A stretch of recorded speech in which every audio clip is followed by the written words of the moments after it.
ప్రభువైన యేసు క్రీస్తు యొక్క అతి పరిశుద్ధ నామంలో మీ అందరకు అమలాపురం హౌసింగ్ బోర్డు క్రీస్తు సంఘము మరియు కాకినాడ బాపూజీ నగర్ క్రీస్తు సంఘముల తరపున సత్య సువార్త అనే మా టీవీ ప్రసారాలకు స్వాగతం తెలియజేస్తూ ఉన్నాను.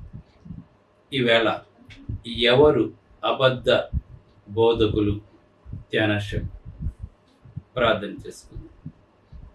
మమ్మలను మిక్కిలిగా ప్రేమించిన పరలోకమందున్న మా ప్రియ తండ్రి, పరిశుద్ధుడా, నీ పరిశుద్ధ నామమునకు స్తోత్రములు స్తుతులు తెలియజేస్తూ ఉన్నాను తండ్రి. ఇవాళ ఎవరు అబద్ధ బోధకులు అనే అంశం మీద మాట్లాడబోతూ ఉండగా నీవే నాతో ఉండి మాట్లాడమని, నిజమునకు అబద్ధానికి వ్యత్యాసాన్ని తెలుసుకొని నిజం వైపు అనేక మంది నడవడానికి ఈ ప్రసంగం సహాయపడేలా చేయమని వినయపూర్వకముగా యేసు క్రీస్తు యొక్క అతి పరిశుద్ధ నామములో ఈ ప్రార్థన చేయుచున్నాను తండ్రి, ఆమేన్. ధ్యానాంశం ఏంటంటే ఎవరు అబద్ధ బోధకులు. ధ్యానాంశం ఈవేళ అబద్ధ బోధకులు ఉన్న మాట నిజం, కానీ ఎవరు కూడా మేము అబద్ధ బోధకులు అని చెప్పి అనుకోవట్లేదు. అబద్ధాన్ని ప్రకటించేవారు కూడా వాళ్ళు నిజమే ప్రకటిస్తున్నాం అని చెప్పి అనుకుంటున్నారు, కానీ అది అబద్ధమని వారికి కూడా తెలియటం లేదండి. అంటే అటువంటి పరిస్థితుల్లోకి లోకం వెళ్ళిపోయింది. ప్రభువైన యేసుక్రీస్తు వారు మాట్లాడారని, బ్రతికొండగా మాట్లాడారండి. ఆయన, నేను వెళ్ళిపోయిన తరువాత గొర్రె చర్మము ధరించుకున్న తోడేళ్ళు మీలో ప్రవేశిస్తాయని చెప్పాడండి. యేసుప్రభువు ప్రవచించాడు. అపోస్తలుడైన పౌలు తిమోతికి రాస్తూ అబద్ధ ప్రవక్తల గురించి మాట్లాడుతున్నాడు. పేతురు అబద్ధ బోధకుల గురించి మాట్లాడుతూ ఉన్నాడు. తీతుకు మాట్లాడుతూ ఉన్నాడు అబద్ధ బోధకుల గురించి. బైబిల్లో అబద్ధ బోధకుల గురించి అనేక సార్లు వ్రాయబడి ఉన్నది. ఇప్పుడు అందరూ కూడా సచ్చీలులు, అందరూ కూడా నిజమైన సేవకులు. అసలు అబద్ధ బోధకులే ఒకరినొకరు విమర్శించుకోవటం తప్ప అసలు అబద్ధ బోధకులు ఉన్నారు అన్న సంగతి కూడా మర్చిపోతూ ఉన్నారు.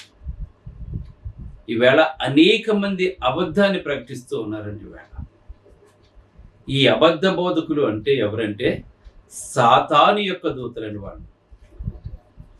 అబద్ధ బోధకులు సాతాను యొక్క దూతలండి వాళ్ళు. దేవుని పనిని పాడు చేసేవారండి వాళ్ళు.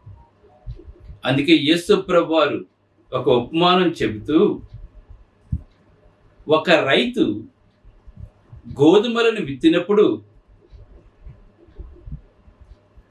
ఆ వ్యవసాయాన్ని చూస్తున్నటువంటి వ్యక్తి అవి చిగురులు వచ్చిన తర్వాత వెళ్ళి చూస్తే గొరుగులు కూడా కనిపించాయి.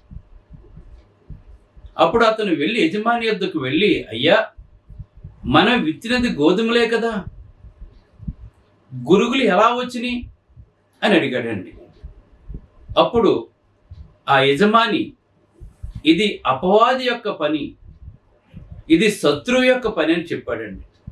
అంటే గోధుమలు గురుగులు ఒకేలా ఉంటాయి, చూడటానికి గుర్తుపట్టలేము మనం.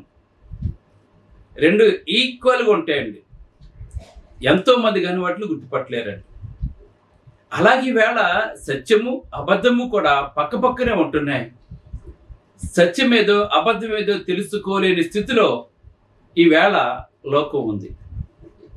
ఇవన్నీ కూడా బైబిల్లో ఉన్న మాటలండి. ఇవన్నీ కూడా అంటే అబద్ధ ప్రవక్తలు లేరు అంటే సాతాను లేనట్లు లెక్కండి. సాతాను ఉన్నాడు అంటే వాడి యొక్క దూతలు అబద్ధాన్ని ప్రకటిస్తున్నట్లు లెక్క. కనుక అబద్ధ ప్రవక్తలు మనం ఎలా గుర్తుపట్టాలి, మనం ఎలా తెలుసుకోవాలి అని కనుక దైవ లేఖనానుసారంగా కనుక మనం చూసినట్లయితే, లేఖనాలకు అంతగా సంబంధం లేని సంగతులను చర్చించటంలో లెక్కలేనంత సమయాన్ని ఇచ్చిస్తారండి వాడు. అంటే లేఖనాల కంటే లేఖనాలకు సంబంధం లేని విషయాలు వాళ్ళు ఎక్కువగా మాట్లాడుతూ ఉంటారండి. ఫస్ట్ పాయింట్ ఏంటంటే,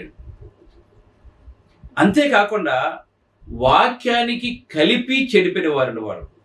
అంటే వాక్యానికి అంటే దేవుడు చెప్పలేనిది కలపటము, దేవుడు చెప్పింది తీసివేయటము, అంటే కలిపి చెరిపెడు వారు అబద్ధ బోధకులు. గమనించండి మీరు, ఎవరు అబద్ధ బోధకులు అంటే వాక్యాన్ని ఉన్నది ఉన్నట్టుగా బోధించకుండా వాక్యానికి ఏదో ఒకటి కలిపి, లేదంటే వాక్యానికి ఏదో ఒకటి తీసేసి బోధించేవారండి వాళ్ళు. మొదటి పాయింట్.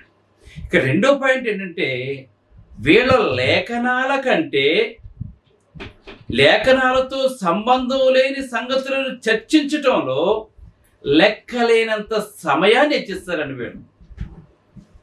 వీళ్ళండి. ఈ విధంగా మనం గుర్తుపట్టచ్చు. ఇంకొకటి ఏంటంటే, అలవాటు లేని ఏదో ఒక విషయాన్ని కొత్తగా కనిపెట్టిన ఒక చూడండి, అంటే ఏంటన్నమాట వాళ్ళు అలవాటు లేని, ఇప్పుడు సపోజ్ ఆదిమ అపోస్తలులు ఒక రకమైన బోధ చేశారు, వాళ్ళు దేవుడు స్థాపించిన సంఘంలో వాళ్ళు ఉన్నారు. కానీ తర్వాత సంఘం విడిపోయిన తర్వాత అపోస్తలు ఏమైతే బోధించలేదో, దేవుడు ఏమైతే చెప్పలేదో దానిని తీసుకుని వచ్చి ప్రజలలోకి తీసుకుని వెళ్ళి అబద్ధంలో నడిపించారండి వాళ్ళు. ఉదాహరణ ఏంటంటే, ఇశ్రాయేలు రాజ్యం రెండుగా విడిపోయిన తర్వాత యోధా గోత్రానికి రెహబాము రాజుగా ఉంటే సొలొమోను కొడుకు, అలాగనే ఇశ్రాయేలు 10 గోత్రాలకి యెరోబాము రాజుగా ఉన్నాడు. పరిశుద్ధ స్థలం యెరూషలేములో ఉంది, దేవుని ఆలయం యెరూషలేములో ఉంది, పండగలన్నీ కూడా యెరూషలేములో జరుగుతూ ఉంటాయి. కనుక ప్రజలందరూ కూడా అక్కడికి గనుక వెళ్ళినట్లయితే వాళ్ళు మళ్ళా తిరిగి నా యొద్దకు రారని, తన అధికారం పోతుందని ఒక మత కేంద్రాన్ని అతను బేతేలులోను దానిలోను స్థాపించి 2 దూడలు చేయించి, ఇవే దేవుళ్ళు, వీటికే మీరు సాష్టాంగ నమస్కారం చేయాలి, ఇవే మిమ్మల్ని ఐగుప్తులను తీసుకొచ్చాయని చెప్పేసి ఇశ్రాయేలు ప్రజలందరినీ కూడా భయంకరమైన విగ్రహారాధన వైపు నడిపించినటువంటి వాడు ఎవరు అంటే యెరోబాము. చూసారు, గమనించండి ఇక్కడ. అంటే లేని విషయాన్ని కల్పించి అది ప్రజల్లోకి చొప్పించి అదే నిజమని చెప్పి బ్రహ్మలోకి తీసుకుని వెళ్ళిపోయేవారండి వాడు. అంటే ఆ విగ్రహారాధన యొక్క ఫలితం కొన్ని తరాల వరకు కూడా పోలేదండి అది. అలాగనే ఇప్పుడు కూడా దేవుని యొక్క వాక్యానికి ఏదో ఒకటి కలిపి వాళ్ళు ఏం చేస్తున్నారంటే అలవాటు లేని కొత్త విషయాల్ని కనిపెట్టి ఒక ఒక ఒక ధర్మాన్ని అంటే వీళ్ళు కనిపెట్టినట్టుగా వాళ్ళకి నొక్కి నొక్కి మాట్లాడుతూ ఉంటారండి. ఇప్పుడు సపోజ్ మనం చూసినట్లయితే ప్రారంభ సంఘంలో ఎవరు కూడా ఎక్కడా కూడా మాటకు ముందు ఒక హల్లెలూయా, మాటకి వెనకాల ఒక హల్లెలూయా చెప్పలేదండి. అది మనకు ప్రకటన గ్రంథంలో దేవుని స్తుతించుడి అని మాత్రం రాయబడి ఉందండి అక్కడ. కానీ అది ఒక ఎలాగన్నమాట, ఇప్పుడు అదొక మంత్రం కింద మాటకి ముందు వెనకాల ఒక ప్రసంగం చేస్తే ప్రసంగం కన్నా ఒక 500-600 సార్లు హల్లెలూయా చెబుతూ ఉంటారు. ఇంతకు ముందు అపోస్తులు ఈ విధంగా చేయలేదని వాళ్ళు. అంటే ఒక లేని దాన్ని తీసుకొచ్చి ఇప్పుడు మళ్ళీ ఇంకొక విషయం ఏంటంటే, చేతులు ఉన్న వాళ్ళు హల్లెలూయా చెప్పడని మాట్లాడటం విన్నాను నేను. అంటే చేతులు అందరికీ ఉన్నాయి కదా. ఇప్పుడు హల్లెలూయా చెప్పడం తప్పని నేను మాట్లాడట్లేదు, కానీ హల్లెలూయా అంటే దేవుని స్తుతించుడు అని అర్థం అండి. ఇప్పుడు దైవజనుడు స్టేజ్ మీద నుంచి దేవుని స్తుతించుడు అని చెప్పినప్పుడు శ్రోతలు ఏం చేయాలంటే, ఏం చేయాలి వాళ్ళు? దేవా నువ్వు చేసిన మేలను బట్టి తండ్రి నీకు స్తోత్రాలు అని చెప్పాలి. కానీ వాళ్ళు ఏం చేస్తున్నారు? వాళ్ళు కూడా హల్లెలూయా అని చెప్తారండి. అంటే మీరు దేవుని స్తుతించని ఈయన చెప్పినప్పుడు మళ్ళా వాళ్ళు ఏం చెప్తారంటే ఈయనకి మీరు దేవుని స్తుతించండి అని చెప్తున్నారు. మరి స్తుతులు ఎవరికి వెళ్తున్నాయి? దాంట్లో ఉన్న భావాన్ని గ్రహించలేకపోతున్నారు. గమనించండి ఇది. అంటే ఈ విధంగా కొత్త పుంతలు. బైబిల్ ఒకటే కానీ సంఘాలు వేరు, బైబిల్ ఒకటే ఆరాధనలు వేరు. మరి బైబిల్ ఒకటే అయినప్పుడు, వాక్యం ఒకటే అయినప్పుడు ఎందుకు ఇన్ని రకాల పేర్లు, ఎందుకు ఇన్ని రకాల ఆరాధనలు? దేవుడు చెప్పింది చేయకుండా ఎందుకు చేస్తున్నారు? గోధుమ చేలో గురుకులు ఎలాగైతే శత్రువు విత్తాడో, ఈవేళ అపవాది కూడా దేవుని యొక్క వాక్యానికి అదే సమాంతరంగా రెహబాము యెరూషలేములో పెంతెకొస్తు పండుగల అలా ఇశ్రాయేలు పండుగలు చేస్తున్నప్పుడు యెరొబాము దానిలోను బేతేలులోను దోణలు పెట్టి ఇదేని ఎలా చెప్పాడో, ఈవేళ బోధకులు కూడా అలాగే తయారయ్యారు. ఈవేళ ఈ విధంగా అబద్ధ బోధ ప్రజల్లోకి వచ్చేస్తుందండి. దేవుడు చెప్పలేనివి. ఒక సంఘం ఉందంటే అక్కడ దెయ్యాలు వెలగొడుతుంటారు, ఇంకొక సంఘంలో సాక్ష్యాలు చెబుతూ ఉంటారు. దేవుడు ఇవన్నీ కూడా చెప్పలేదండి. ఇవన్నీ కూడా అసలు దేవుడు లింటి దినాలు ఆచరించమని ఎక్కడా చెప్పలేదండి. యేసుప్రభు శ్రమ పడిన మాట నిజమే, లింటి దినాలు ఆచరించమని ఎక్కడా చెప్పలేదు. చూసారు, దేవుడు చెప్పలేని ఇవన్నీ కూడా అబద్ధ బోధండి. ఇవన్నీ కూడా దేవుడు చెప్పలేనివి. దేవుడు హృదయాంతరంగాలు కావాలండి, పైరూపం కాదు కావాల్సింది. ఈవేళ అనేక మంది పైరూపాన్ని చూస్తూ ఉంటారండి, దేవుడు చెప్పలేనివి వాటి గురించి మాట్లాడుతూ ఉంటారండి. దేవుడికి కావాల్సింది హృదయం కావాలి. మన హృదయం మంచిదై ఉండాలి, యథార్థవంతమైనదై ఉండాలి. మన ఆరాధించేవాడు యథార్థవంతుడై ఉండాలి. ఆ ఆరాధన యథార్థంగా ఆత్మతో సత్యముతో చేసేదై ఉండాలి. ఈవేళ ఆత్మతో సత్యముతో దేవుని ఆరాధించడం ఉంటుంది, కానీ చాలామంది అక్కడ ఆత్మతో సత్యముతో ఆరాధించరండి. అలాగనే అబద్ధ పలుకులను జనులు సునాయాసంగా నమ్మేస్తారండి. ఆనాడు ఏదేని తోటలో మొదలుపెట్టి దేవుని మాట కంటే అబద్ధాన్ని నమ్మిస్తుందండి అవ్వ. సర్పం చెప్పిన మాటలు నమ్మిస్తుందండి అవ్వ. ఈవేళ కూడా అనేక మంది ప్రజలు నిజానికంటే అబద్ధాన్ని ఎక్కువగా నమ్ముతూ ఉన్నారండి. ఈవేళ నిజాన్ని నమ్మటం లేదండి. ఏదైనా తోటలో అవ్వ దేవుని మాట నమ్మలేదండి, కానీ సర్పం మాట వెంటనే నమ్మేస్తుంది. ఈవేళ నిజానికంటే అబద్ధాన్ని సునాయాసంగా నమ్మేస్తున్నారు. మీరు నమ్ముతున్నారు కనుకే వాళ్ళు మాట్లాడుతున్నారు. గమనించండి, వేళ మీరు నమ్ముతున్నారు కనుక వాళ్ళు మిమ్మల్ని మోసం చేస్తున్నారు. మీరు నమ్మకపోతే వాళ్ళు ఎందుకు మిమ్మల్ని మోసం చేస్తారు? ఈవేళ పలానా వ్యక్తి నిన్ను మోసం చేశాడు, పలానా వ్యక్తి నిన్ను మోసం చేసి ఎలా ఎందుకు మోసం చేశాడు? నువ్వు నమ్మవు కనుక మోసం చేశాడు వాడు. నువ్వు నమ్మకపోతే ఇది నిజం కాదు, ఇది అబద్ధం అని చెప్పుంటే మొక్క మీద కొట్టినవాడు అవుతావు నువ్వు. కానీ ఈవేళ చెప్పడం లేదండి మనుషులు అలాగా. ఈవేళ అనేక మంది వేళ అందుకే మాట్లాడుతున్నాడు. రోమీయులకు రాసిన పత్రిక 16వ అధ్యాయం 17 నుంచి 18 చూసినట్లయితే, సహోదరులారా మీరు నేర్చుకున్న బోధకు, అంటే ఆదిమ సంఘము ప్రారంభించబడిన తర్వాత పెంతెకొస్తు అనే పండగ రోజున నూతన నిబంధన సంఘము, దేవుడు స్థాపించిన సంఘము ప్రారంభించబడిన తర్వాత ఆ అపోస్తులు ఎటువంటి ఆరాధన చేశారో, ఎటువంటి బోధ చేశారో ఆ బోధ కాకుండా, అది దేవుడు చెప్పేదండి. మీరు నేర్చుకున్న బోధకు వ్యతిరేకముగా, అంటే మేము చెప్పింది కాకుండా, అపోస్తులు ప్రకటించింది కాకుండా వ్యతిరేకముగా భేదములను, ఆటంకములను కలగజేయ వారిని కనిపెట్టి ఉండమని చెప్తున్నాడండి. ఇది నిజంగా అపోస్తుల బోధేనా? భేదములను, ఆటంకములను కలగజేయ వారిని కనిపెట్టి ఉండమని చెప్తున్నాడు దేవుడు. ఈవేళ ఎవరో ఏదో వచ్చి చెప్తే అది నమ్మేస్తారు. ఇంకొక విషయం ఏంటంటే, ప్రభువైన యేసుక్రీస్తు వారు ఈ లోకంలో ఉన్నప్పుడు ఆయన నా తండ్రి చిత్తాన్ని నెరవేర్చడానికి నేను వచ్చానని చెప్పాడండి. ఆయన నా తండ్రి నాకు ఏమైతే ఆజ్ఞాపించారో అవి మాత్రమే నేను చేస్తున్నానని చెప్పాడండి. అలాగనే ప్రభువైన యేసుక్రీస్తు వారు ఆయన పరలోకానికి ఆరోహణం అయిపోయే ముందు, అంటే సిలువ వేయబడక మునుపు శిష్యులతో మాట్లాడుతున్నాడు. ఎవరు మాట్లాడుతున్నాడంటే, నేను వెళ్ళిన తర్వాత ఒక ఆదరణకర్తను నేను మీ కొరకు పంపిస్తాను. నేను అంటే పరిశుద్ధాత్మను పంపిస్తాను. ఆ ఆదరణకర్త నేను ఏమైతే బోధించానో, లేకపోతే ఇంకా మీరు ఏమైతే మాట్లాడాలో అవన్నీ కూడా ఆయన మీకు జ్ఞాపకం చేస్తారని చెప్పి ప్రభువైన యేసుక్రీస్తు వారు శిష్యులకు చెప్పాడు. అదేవిధంగా ప్రభువైన యేసుక్రీస్తు వారు ఆరోహణం అయిపోయిన తర్వాత పెంతెకొస్తు అనే పండగ రోజున ఆ ఆదరణకర్తను పంపించారు. అంటే పరిశుద్ధాత్మను పంపించాడు.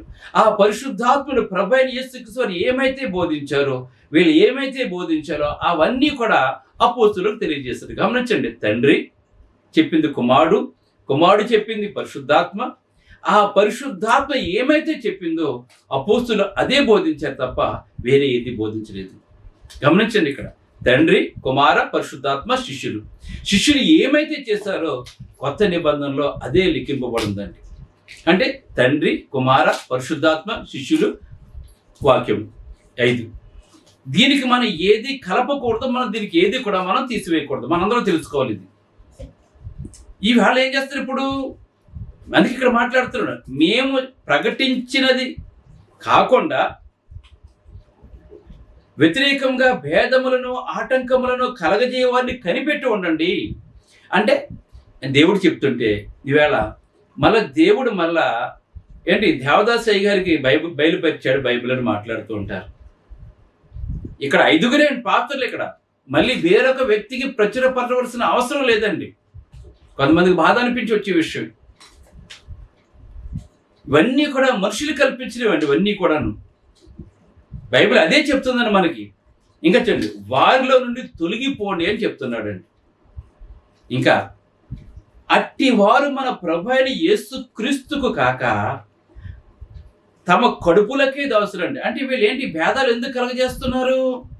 వాళ్ళ బ్రతకడం కొరకు ఏదో ఒక రకంగా అబద్ధం చెప్పి వాళ్ళ బ్రతకడానికి ప్రయత్నం చేస్తున్న మాట్లాడుతూ, ఇంకా ఈ అబద్ధ బోధకులు ఇంకొక అత్యంత ముఖ్యమైన లక్ష్యం ఏంటంటే, వారు ఇంపైన మాటల వలన, అంటే ఇంపైన మాటలు మాట్లాడుతుంటారండి వాళ్ళు. ఈ రోమపతి తెలియజేస్తాను ఇక్కడ ఇంపైన మాటలు.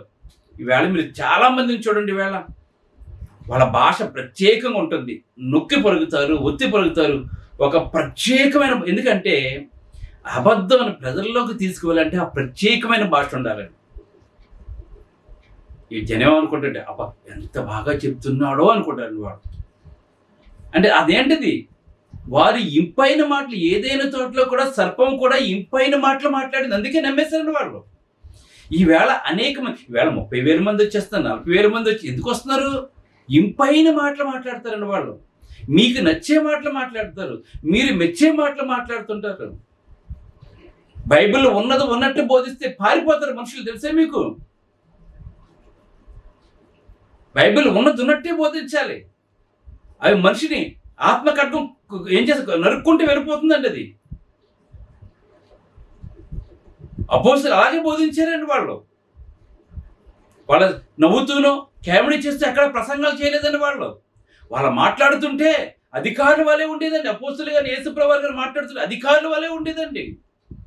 ఈవేళ అధికారం వల్ల బోధించలేదండి. ఈవేళ ఎదట మనుషుల్ని ఆకర్షించుకోవడానికి ఇంపైన మాట్లాడి, వాళ్ళ మాటలు ప్రత్యేకంగా ఉంటాయి, వాళ్ళ భాష ప్రత్యేకంగా ఉంటుందండి. వాళ్ళ భాష ఆ భాషకి ఏం చేస్తారంటే వీళ్ళు ఉబ్బి దబ్బి అయిపోయి అంటారు. నిజంగా దేవుడే వచ్చాడేమో, నిజంగా దేవుడే వీళ్ళ చేత మాట్లాడిస్తున్నారేమో అని చెప్పి అనుకుంటారండి వీళ్ళు. ఇంపైన మాటలండి దయగ్రంథం తెలియజేస్తుందండి. ఇంపైన మాటల వలనను నిష్కపటుల మనస్సులను మోసపుచ్చుతున్నాండి వేళ. నిష్కపటుల వేళ, నిష్కపటమైనటువంటి వారు మనసులను ఏం చేస్తుంటే అబద్ధం చెప్పి మార్చేసి పరలోకి వెళ్లకుండా నరకానికి తీసుకెళ్ళిపోతున్నారు. సాతాను యొక్క దూతలను వీళ్ళంతా కూడా వీళ్ళు. అంతేకాకుండా ఇంకొక విషయం ఏంటంటే, కొత్త విషయాలు బోధిస్తారని వీళ్ళు ఎక్కువగాను. కొత్త విషయాలు అంటే ఏంటి తెలుసా? దేవుని వాక్యాన్ని చెప్పరని వీళ్ళు. స్టేజీ ఎక్కినట్టునే మొట్టమొదటికుండా చెప్పేది ఏంటంటే, తన జీవితంలో జరిగిన సంఘటన కానీ, ఎక్కడో జరిగిన సంఘటన కానీ, లేదంటే ప్రపంచంలో జరిగిన వింతగానో ఒకటి తీసుకొచ్చి ముందు చెప్తాడు. దాన్ని ఎప్పుడైనా సరే మనం మొదటి 20 నిమిషాలు ఏమైతే మాట్లాడతామో అది హృదయంలోకి వెళ్ళిపోతుందండి మనుషుల్లోకి. ఆ తర్వాత క్రమేపీ బయటకు వచ్చేస్తారు, ఎంత గొప్పవాడైనా కూడా. వీళ్ళు ఏం చేస్తారు? ఆ మొదటి 20 నిమిషాలు ఏం చేస్తుంటారంటే వాళ్ళు, నేను ఒక చోట మీటింగ్కి బయలుదేరాడు. చూడండి, అంటే ఏంటనమాట, ఒక కొత్త సంగతి మొదలెడతాను, వాక్యం పక్కన పెట్టేస్తారండి వాళ్ళు. వెళ్ళండి వాక్యం చెప్పరండి వీళ్ళు. ఏం చేస్తారు? నేను ఒక చోట సేవకు బయలుదేరాను, కారులో వెళ్తున్నాను, సమయానికి వెళ్ళాలి. వెళ్తూ ఉంటే కారు పంచర్ అయిపోయింది. అయ్యో సమయం అయిపోతుంది, నా కోసం వేలాది మంది అక్కడ చూస్తూ ఉంటారు. అయ్యో ఎలాగా అని హృదయంలో మదన పడిపోతున్నాను నేను. అక్కడేమో టైం అయిపోతుంది, ఇక్కడ ప్యాచ్ పడిపోయింది. చూడండి ఎలా మొదలెట్టాడు చూడండి. ఇక్కడ అప్పుడు ఏం చేయాలి నాకు ఏం అర్థం కావట్లేదు. అప్పుడు నేనేం చేశానంటే, అప్పుడు వేరొక కారు వెళ్తుంటే అటుకేసి లిఫ్ట్ అడిగి వెళ్ళాను. వెళ్ళినప్పటికి ఏం జరిగిందంటే అక్కడ స్టేజ్ కూలిపోయింది. అంటే దేవుడు నన్ను ఇక్కడ ఆపేశాడు స్టేజ్ కూలిపోకుండాను. అంటే ఇటువంటి వాటితో మొదలెడతాను ప్రసంగం. తర్వాత ఎంత ప్రసంగం చేసినా వీడికి ఇదే గుర్తుండదు తప్ప దేవుని వాక్యం గుర్తుండదండి. యేసుప్రభువు కూడా ఉపమానాలు చెప్పాడు, చెప్పలేదు అంటలేదండి. అవి పరలోక రాజ్యానికి సంబంధించి చెప్పారండి. వీళ్ళు ఎప్పుడు నేను అమెరికా వెళ్ళాను, అక్కడ ఎయిర్పోర్ట్లో ఏం జరిగిందో తెలుసా అని మాట్లాడుతారు ఒక అంతర్జాతీయ సువార్తికుడు అండి. ఒక అంతర్జాతీయ సువార్తికుడు ఆవిడేం చెప్తే తెలుసా, నేను పలానా చోటుకి వెళ్ళాను, అక్కడ ఏం జరిగిందో. చూడండి వీళ్ళు ఏం చేస్తారంటే వీళ్ళు సువార్తను పక్కన పెట్టేస్తారండి. వీళ్ళు అంటే ఒక మనిషిని ఆకర్షించుకోవాలంటే ఏం చెప్పాలి, కొత్త సంగతులు చెప్పాలండి వాళ్ళకి. యేసుప్రభు మాటలు కాదు, ఇందులో శక్తి ఉంది, దేవుని యొక్క వాక్యంలో శక్తి ఉంది. వాక్యము సజీవమే బలము గలదే, రెండంచులు ఎటువంటి వాడిగల ఖడ్గము కంటే నువ్వు పదునైనదే, కేళ్ళలోకి మూలుగుల్లోకి దూరిపోతుందండి. ఒక మనిషిని విశ్వాసం నడిపించేది వాక్యము, ఒక వ్యక్తిని బలవంతులుగా చేసేది వాక్యము, ఒక వ్యక్తిని మరణం నుంచి తప్పించేది వాక్యము. ఆ శక్తి గల వాక్యాన్ని పక్కన పెట్టేసి కొత్త విషయాలు మాట్లాడుతూ ఉంటారండి. అపోస్తుల కార్యం 17వ అధ్యాయం 21 వచనం చూసినట్లయితే అక్కడ ఏముందో తెలుసా?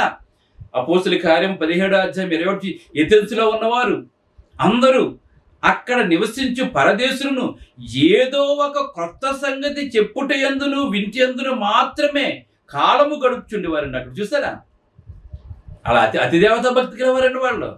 వాళ్ళకి ఏం చెప్పాలి, వాళ్ళకి ఏదో ఒక కొత్త సంగతి చెప్పాలి. ఇప్పుడు వెళ్ళిన వర్క్ ఏం చేయాలి, ఇప్పుడు దేవుని వాక్యాన్ని పక్కన పెట్టేసి అక్కడ జరిగింది కదా ఇక్కడ జరిగింది కదా ఏదో ఒక చెప్పు అనుకోండి, అది వాళ్ళకి ఇష్టం. అది ఇంపైన మాటలు అన్నమాట ఇవన్నీ కూడా. ఇవన్నీ అబద్ధ బోధకులండి. అందుకే చెప్తున్నాడండి, ఇరిమేపతిలో మాట్లాడుతున్నాడు, మార్గములలో నిలిచి చూడుడి, పురాతన మార్గం ఏదని అడిగి తెలుసుకోమని చెప్తున్నాడండి. పురాతన మార్గం అంటే అపోస్తులు వేసిన మార్గము, అపోస్తులు ప్రకటించిన మార్గము, అపోస్తులు స్థాపించిన సంఘము. అది అడిగి తెలుసుకోవటం మానేసి కొత్త సంగతులు కావాలండి వీళ్ళకి, జనాలకి. అంటే వీళ్ళ బోధించిన సంగతులన్నీ కూడా ఏమైపోయినాయి, పాత అయిపోయినాయి అనమాట మనకి. కనుక ఇలా కాకుండా మరి కొంతమంది వాళ్ళు ఏం చేస్తారంటే ఊహాశక్తిని అతని మనసులో ముందు ఉంచుకుంటాడు. అంటే ఏం చెప్పాలో కొత్త విషయం అండి. అలాగే లేదంటే ఇంకా ఎవరిని అడిగారు అనుకోండి, వాదనలతో పొత్తు కలిగి ఉంటాడండి అతను. అంటే మీరు ఏమంటే నేను సమాధానం చెప్పేస్తానని చెప్పి మీ ప్రశ్న మా సమాధానం చెప్పి మొదలెడుతుంటారండి. లేదంటే వినయముతో కాకుండా గర్వంతో మాట్లాడుతుంటారండి వీళ్ళందరూ కూడా.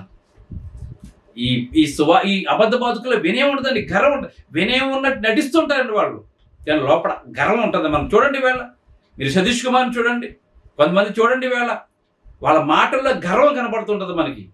అపోస్తులు ఎక్కడా కూడా గర్వం లేదు చెప్పలేదండి. యేసుప్రభు కూడా గర్వంగా ఎక్కడ కూడా మాట్లాడలేదండి. అందుకే వీళ్ళ ధర్మ విరోధులు అవిధీయులు అని చెప్పి దేవుడు చెప్తారు. కనుక ఈ లక్షణాలను బట్టి మీరు ఏది నిజమో ఏది అబద్ధమో తెలుసుకోండి, అది లేఖనాల్లో ఉందో లేదో తెలుసుకోండి, ఉంటే ఆచరించండి. దేవుడు స్థాపించిన సంఘంలో మీరు అందరూ కూడా ఉండండి. ప్రార్థన చేసుకుందాం. పరిశుద్ధుడైన తండ్రి, పరలోకమందున్న దేవ, నీ పరిశుద్ధ నామమునకు స్తోత్రాలు. ఖండించాలి, గద్దించాలి, బుద్ధి చెప్పాలి. జ్ఞానము గలవాడు వింటాడు తండ్రి, లేనివాడు వాదనకు దిగుతాడు ప్రభు. మేము సత్యం పాటిస్తున్నాం. అనేక మందిని ఈ వెలుగు చీకట్లోంచి లాగాల తండ్రి, అగ్నిలోంచి లాగాల తండ్రి. అగ్నిలోంచి లాగాలంటే సత్యంలో జీవించాలి తండ్రి. నీ వాక్యమే సత్యము తండ్రి. ఆ సత్యాన్ని చెప్పకుండా వేళ తండ్రి ఏవేవో పెట్టకథలు కట్టుకథలు చెప్తున్నారు తండ్రి. వాటి వైపే మనుషులు ఆకర్షించుకుంటున్నారు తండ్రి. ఒక ఆయన మాట్లాడుతూ ఉంటాడండి, నా కొడుకులకి నేను ₹1 ఇవ్వలేదు నేను అని మాట్లాడతాడండి. కొడుక్కి వాళ్ళకి ఆల్రెడీ వాళ్ళని వెలుగులో తీసుకొచ్చేసి వాళ్ళని ఎలాగ అభివృద్ధి చెందాలో అన్నీ నేర్పించేసి నా కొడుకు ₹1 ఇవ్వలేదని మాట్లాడుతుంటాడండి. ఈయన ఆదర్శవంతుడిలాగా. ఇటువంటి కట్టుకథలతో అబద్ధాలతో తండ్రి ఈరోజు లోకం నిండిపోయింది. కనుక ఆయన అపోస్తులు ప్రకటించిన బోధ చేస్తూ ఉండగా ప్రతి ఒక్కరు నిజం తెలుసుకుని సత్యంలో జీవించడానికి ప్రసంగం సహాయపడేలా చేయమని క్రీస్తుని వేడుకుంటున్నాం తండ్రి. ఆమేన్. బ్రదర్ జార్జ్ రాజు వారా, church of Christ, housing board, Amalapuram, near KIMS medical college, Konaseema district. 533201. Mobile number 9848730355, 92933 17487. Email ID georgerajuvara@gmail.com, website www.helpingforpoor.com.